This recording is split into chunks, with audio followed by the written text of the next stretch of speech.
नमस्कार दोस्तों, मैं एक बार फिर से आपके लिए एक नया वीडियो लेके आ चुका हूँ। आज के वीडियो में तमाम उन मुद्दों के बारे में बात करने वाला हूँ जो आपके डीमैट अकाउंट से जुड़े हुए हैं। काफ़ी इंटरेस्टिंग जानकारी बताने वाला हूँ। हालांकि पिछले वीडियो में भी एपिसोड में मैंने डीमैट अकाउंट को लेकर बात की थी। एक बार फिर से रीकैप कर लेते हैं 1 मिनट के भीतर कि हमने क्या बताया था। आपको बताया था कि देश का कोई भी नागरिक जो है डीमैट अकाउंट खोल सकता है। इसके अलावा कोई कंपनी है वो भी डीमैट अकाउंट खोल सकती है। नाबालिग बच्चे और एनआरआई भी डीमैट अकाउंट खोल सकते हैं। डीमैट अकाउंट खोलने के लिए आपको कई सारे डॉक्यूमेंट की जरूरत पड़ती है। इसमें आपका आइडेंटिटी प्रूफ यानी पहचान पत्र होता है, एड्रेस प्रूफ की जरूरत होती है। अगर एफएनओ में ट्रेड करते हैं तो आपको अपने जो है काफी कितनी कमाई होती है वो भी बताना होता है। उसके लिए आप आरटीआर जैसे आरटीआर इनकम टैक्स जो आप फाइल करते हो उसको देना पड़ता है, या बैंक स्टेटमेंट देना पड़ता है 6 महीने का, या 3 महीने की सैलरी स्लिप देनी पड़ती है। तो ये तमाम चीजें जो है उन लोगों को देनी पड़ती है जो एफएनओ में ट्रेड करते हैं। लेकिन इस देश का कोई भी नागरिक, चाहे कोई एक रिक्शा वाला हो, चाहे कोई व्यापारी हो, चाहे कोई सब्जी बेचता हो, चाहे कोई कॉर्पोरेट में काम करता हो, चाहे कोई महिला हो, हर कोई इस देश में जो है कहीं न कहीं डीमैट अकाउंट खोल सकता है। उसको डीमैट अकाउंट खोलने का पूरी तरह से अधिकार है। आप वापस से एपिसोड 2 के वीडियो को देखेंगे तो आप सब कुछ समझ जाएंगे। बेसिक से मैं लगातार आपको बताने की कोशिश कर रहा हूँ शेयर मार्केट को लेके। ये एपिसोड का रिकैप है। अब वापस से अब आपको ये बात अच्छे समझ में आ चुकी होगी। डीमैट अकाउंट खोलने के लिए आपको जो है कई सारे दस्तावेज की जरूरत होती है जो आपके पास होते हैं और आपका डीमैट अकाउंट खुलता है। अब ये शेयर ट्रेडिंग के लिए डीमैट अकाउंट बेहद जरूरी होता है, और यही अगले वीडियो में आपको बताने वाला हूँ कि ये डीमैट अकाउंट जो है ना ब्रोकिंग फर्म या शेयर ब्रोकर के यहाँ ही खुलता है। ये ब्रोकिंग फर्म होते क्या हैं, और एक बड़ा सवाल लोगों का मन में हमेशा आता है कि हम अपना डीमैट अकाउंट कहाँ खोलें। इस वीडियो में आपको यही बताने वाला हूँ। सबसे पहले बात करते हैं क्या होते हैं ब्रोकिंग फर्म या शेयर ब्रोकर। देखिए, ये कंपनी है, एक संस्था है जो वित्तीय सेवाएं बेचती है। हर कंपनी जो है, कोई कंपनी मान फॉर एग्जांपल समझ लीजिए कि टीवीएस मोटर है, तो वो आपको 2 व्हीलर गाड़ियां बेचती है। वैसे ये कंपनी होती है जो आपको वित्तीय सेवाएं जैसे शेयर खरीदना हो, बॉन्ड खरीदना हो, कमोडिटी मार्केट में ट्रेड करना हो, म्यूचुअल फंड में ट्रेड करना हो, इस तरह की काम करती है। और ये बतौर एक बिचौलिए के तौर पे कह सकते हैं, मिडिल मैन के तौर पे काम करती है, और इनको इसके बदले में इनका मुनाफा मिलता है कमीशन के तौर पे। अब ब्रोकिंग फर्म क्या क्या सुविधाएं देती है? वो शेयर मार्केट में सुविधा देती है, आपको एफएनओ ट्रेड देती है, आईपीओ की सुविधा देती है, ईटीएफ देती है, एक्सचेंज ट्रेडेड फंड देती है। कुछ ब्रोकिंग फर्म है जो यूएस स्टॉक्स में भी खरीदने का मौका देती है। इसके अलावा ब्रोकिंग फर्म आपको म्यूचुअल फंड, टैक्स, बचत, निवेश, retirement planning, corporate FDs, NRI accounts, HNI accounts, बच्चों का अकाउंट, ये सब खोलने का मौका देती है। बच्चों का डीमैट अकाउंट है वो खोलने का मौका देती है।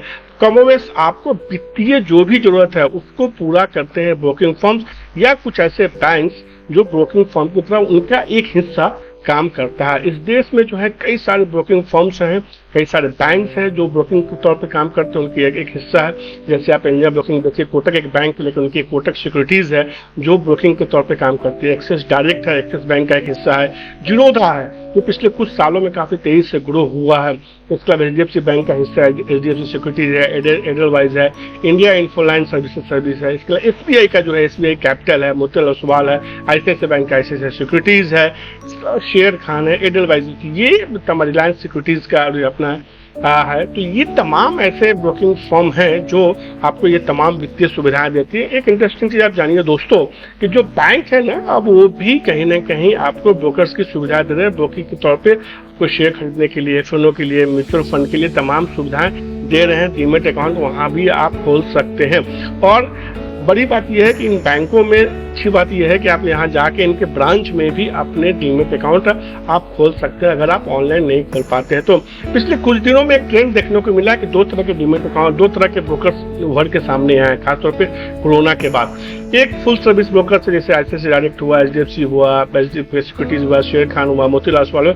वही दूसरी तरफ डिस्काउंट ब्रोकर है, जीरोधा, आप स्टॉक, सैमको। इन दोनों में सबसे बड़ा अंतर ये है ना दोस्तों कि जैसे आईसीआईसीआई बैंक की ये फुल सर्विस है, या आप इनके ऑफिस में जाइए, इनका ऑफलाइन ब्रांचेस है, ये रिसर्च की सुविधा देते हैं, बाकी और कई भी सुविधा देते हैं। लेकिन जीरोधा जैसे डिस्काउंट ब्रोकर ये आपको कम आपसे कमीशन लेंगे, आपको लेकिन कोई सुविधा बहुत बड़ा नहीं देंगे। आपको एक ट्रेडिंग प्लेटफॉर्म देंगे, आपको अपना ऐप देंगे।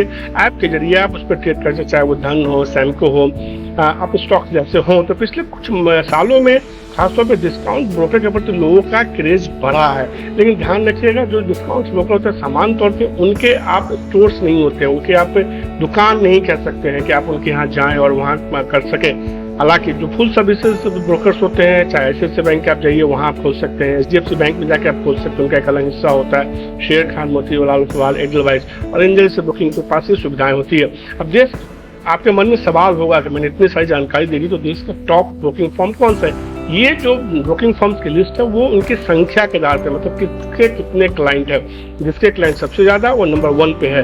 ग्रो, जीरोधा, एंजल वन, एयरपोस्टॉक्स। आप एक चीज देख रहे होंगे कि तमाम जो डिस्काउंट ब्रोकर है वही टॉप पे आ गए हैं, क्योंकि पिछले कुछ सालों में खास तौर पे कोरोना के बाद लोगों में जो है ट्रेडिंग बहुत बढ़ी है, वो कम ब्रोकरेज देना चाहते हैं, इसलिए इनका ग्रो हुआ। और ये ऑनलाइन होता है, मोबाइल ऐप पे तो आसान होता है। इसके अलावा ICICI direct, Kotak securities, Paytm money भी है, मोतीलाल ओसवाल है, एसबीआई का भी अपना है। इसके अलावा जियो जीत, एक्सिस डायरेक्ट, IIFL, 5 पैसा, धन, शेयर खान, चॉइस बुकिंग जैसे तमाम ब्रोकर्स हैं जो ये काम करते हैं। अब आपको फुल सर्विस ब्रोकर्स और डिस्काउंट ब्रोकर के बारे में थोड़ा समझा देते हैं कि आपको डीमैट अकाउंट कहाँ खोलना चाहिए। ये केवल एक सलाह है, आप कुछ भी करते हैं इसके बदले आपने जितने सलाहकार की राय लीजिए, खुद से आप फैसला लीजिए। अगर ज़्यादा निवेश करना चाहते हैं, कम ट्रेड करना चाहते हैं और रिसर्च आप चाहते हैं तो आप फुल सर्विस ब्रोकर के पास जाइए। केवल निवेश करना चाहते हैं, फुल सर्विस ब्रोकर के पास जाइए। केवल ट्रेडिंग करना चाहते हैं, आप सिर्फ ऑनलाइन चाहते हैं तो आप डिस्काउंट ब्रोकर के पास जाते हैं। अगर आपके पास उम्र कम है, ज़्यादा रिस्क ले सकते हैं, कम सुविधा चाहते हैं तो आप डिस्काउंट ब्रोकर के पास जाइए। लेकिन आपकी उम्र ज़्यादा है और कम रिस्क लेना चाहते हैं तो आप बैंक के ही पास ही जाके अपने डीमैट अकाउंट खुलवा सकते हैं। इसके अलावा हमेशा डीमैट अकाउंट खुलवाने से पहले विश्लेषण जरूर करें कि कहाँ आपको डीमैट अकाउंट खुलवाना है। इसके अलावा जिस बैंक में आपका सेविंग अकाउंट आप चाहें तो वहाँ डीमैट अकाउंट खुलवा सकते हो, काफी बेहतर तरीका माना जाता है। ICICI bank, HDFC bank, Kotak bank, SBI जैसे बैंक है जो डीमैट अकाउंट के लिए सुविधाएं देती है। इन सारी सरकारी बैंक आज के डेट में आपको डीमैट अकाउंट की सुविधा देती है। इसके अलावा ट्रेडर्स जो हैं, जो ट्रेडिंग करना चाहते हैं, सिर्फ उनके लिए जीरोधा, धन जैसे ऐप है, वहाँ आप ब्रोकिंग ऐप खुलवा सकते हैं। अब अगले वीडियो में आपको हम ये बताने वाले हैं कि नाबालिग बच्चों के अगर डीमैट अकाउंट कैसे खोलें। आपको ये वीडियो कैसा लगा? आपको ये वीडियो पसंद आया तो आप इसे लाइक, शेयर, सब्सक्राइब कीजिए इस चैनल को, क्योंकि आप जब सब्सक्राइब करते हैं तो हमारा हौसला बढ़ता है और हम मेहनत करने की कोशिश करते हैं। खुश रहिए, मस्त रहिए, स्वस्थ रहिए। तक के लिए नमस्कार।